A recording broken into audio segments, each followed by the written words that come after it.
Alright guys, today we're going to be picking up in our 30 Days of Grammar series, and we're going to be looking at commas, and in particular we're going to review serial slash Oxford comma, and we're going to be looking at using a comma in the compound sentence. Now before we go into the lesson, I want you to make note that for this lesson, the answer to the previous lesson will come at the end of the video.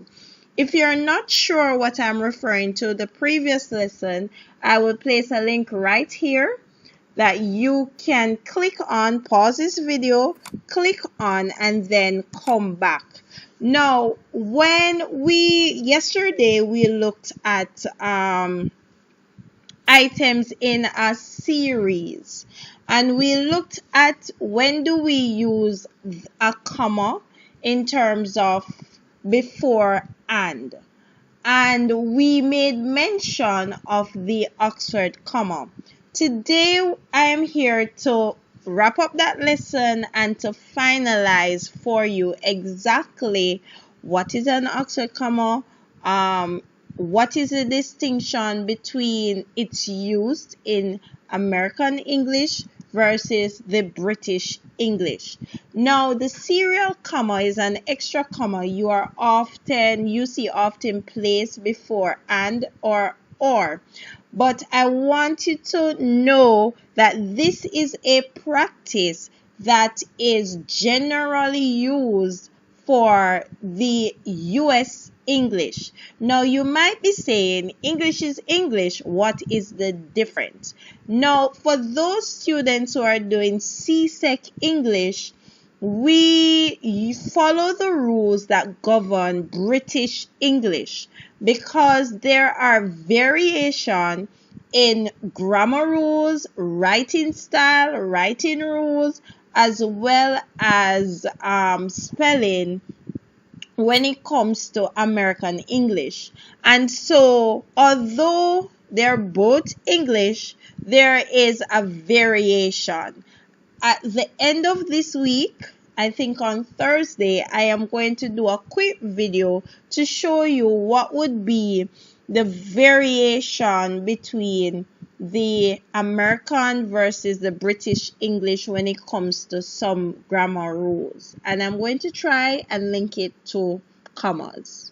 Hopefully that will work. Now let me get back to what I was saying. Now, for the British English, I don't want to say there's no need, but they do not put a comma after before and. Now, this is with the exception, and yes, you're going to hear when we talk about grammar exception. This is with the exception to the Oxford University, who uses the Oxford comma, and basically the Oxford comma is similar to the use of the comma, serial comma, where we put that extra comma with an. So for example, in British English, the cat, comma, dog, and the mouse, we notice that there is no comma right here between dog and an. However, in the American English, you might see the comma here. And this is what we refer to as the Oxford comma, serial comma. Now, once again, another example, we see, do you want to go to the park, comma, the shops, or the cinema? British English, there is no punctuation mark here, no comma. However, in American English, you will see the comma being used. Now, what we need to know that is that there are some texts that you might see being used that requires, based on the rules governing the text, it requires you to put a comma before or. This would mean that that text was printed for or based on the English rules that govern the United States or the US English. And so that is why it would require you to do that. But just a reminder, because we are doing CSEC English, and CSEC English follows the grammatical rules that are laid out by the British English.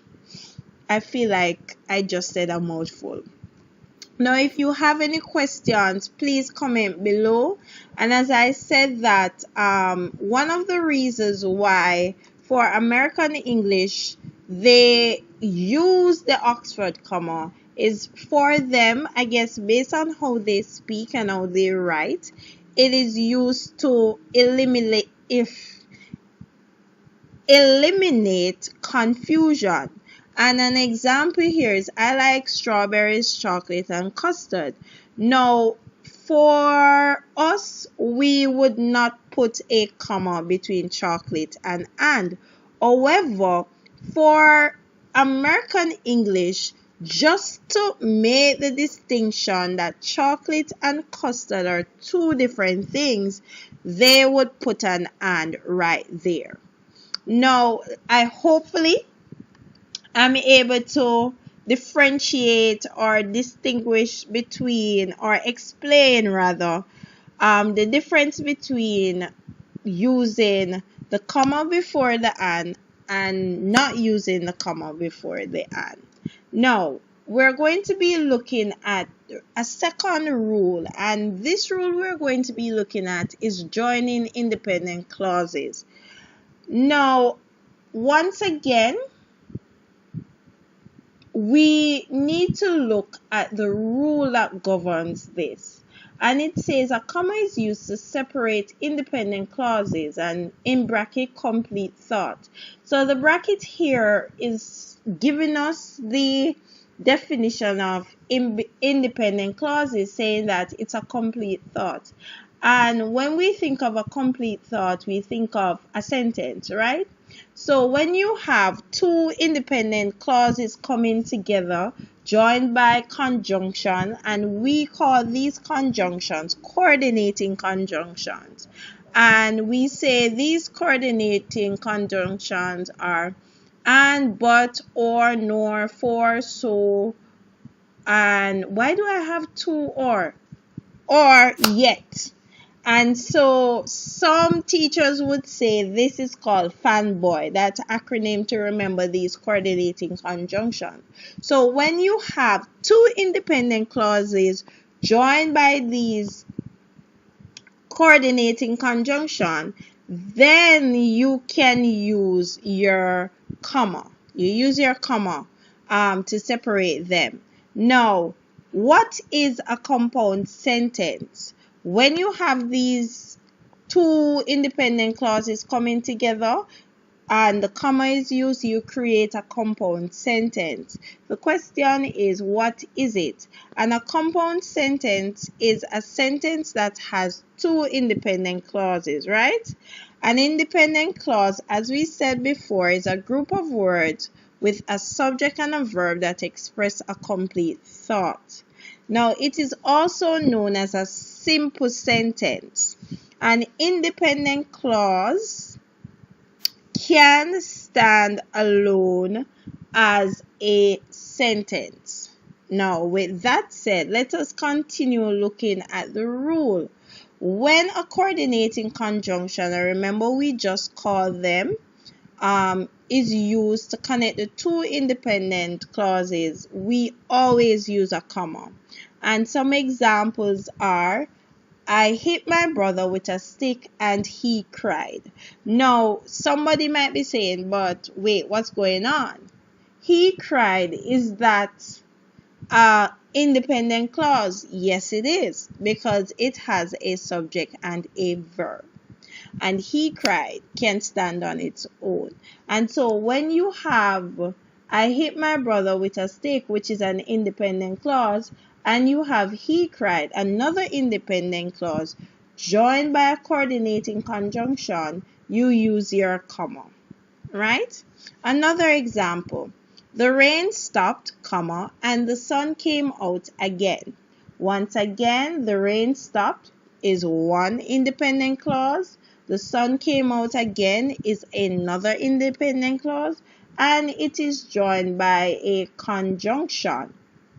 So we use our comma.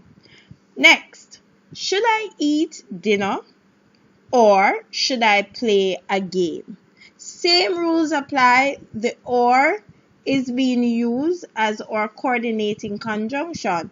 Now, what happens if you have two parts of the sentence? One is an independent clause and the other is a dependent clause. What do you do then? Now, let us look. When we have a coordinating conjunction used to connect an independent clause and a dependent clause, we don't use a comma. And let us look at some examples. The boy ran to his room and cried. Notice we have our coordinating conjunction. We have cried. The boy ran to his room would be independent, an independent clause. And this would be dependent. And so there's no need for a comma right there. Once again, Frank is a healthy and active child. We have Frank is a healthy and active child. We would not put a comma between and. And in this case, Frank is a healthy would not be an independent. This would not. Both of these, Frank is a healthy, that would not stand on its own. So that entire statement needs an active child to make a complete thought. And in a situation like that, you would not include a comma. Finally, should I eat dinner or play a game? Notice the difference between this example and this example. Should I has been removed, and because we remove this subject right here, you do not need a comma. Now, let us get into the answers for the previous lesson. Guys, sorry. Let's go. Carlos went to visit Paris, Italy, and we complete the sentence. My favorite colors are blue, I like to go hiking, fishing, swimming, and camping during summer. I have to clean my room, walk the dog, and take out the trash. The tree is very tall, old and green. I need to visit my mom, wash my car, and buy 6 stamps. We are having peas and carrots, and notice we said, although there's an and here, these go together. And so that is why we do not separate them by a comma. Next, my next door neighbor, has 2 daughters and a son and a puppy. Chicago, the largest city in the Midwest, is a home of the skyscraper and Next, Germany. And guys, please, I don't know anything about World Cup. I'm just trying, So Germany, Brazil, Spain, and Saudi Arabia are all teams playing in the 2018 World Cup.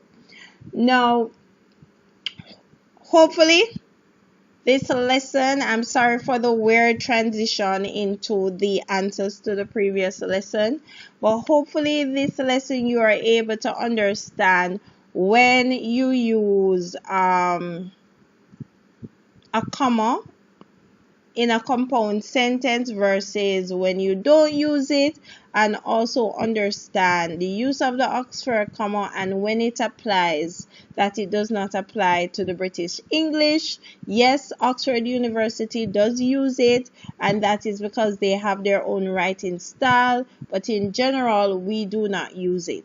All right, thank you very much. Please check the blog for the lesson based, or not lesson, the classwork based on this lesson. And come back tomorrow. We will have another comma rule, and then we will see what happens. Now, bye everybody. Have a great day, great morning, great night whenever you see this video. Bye bye.